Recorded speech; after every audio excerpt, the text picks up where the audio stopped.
म चाहिँ बोडी टिप्दैछु ल।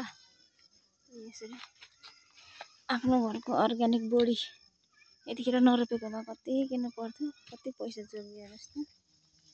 अल्छी नगरिकन रोप्नु पर्दो रहेछ है। मेहनत गरेपछि फल पनि आउँछ। यसरी फल्दैछु यता।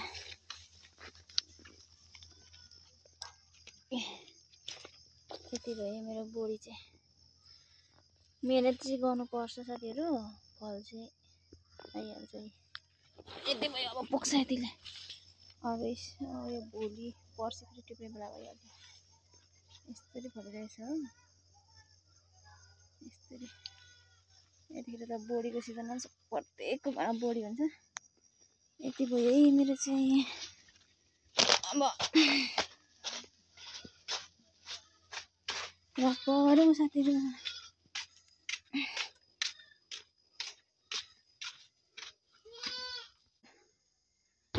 बोडी हेर्नु सक्नुहुन्छ, बोडी कति धेरै छ।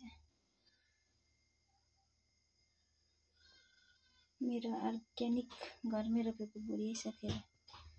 कस्तो दामी छ अरे।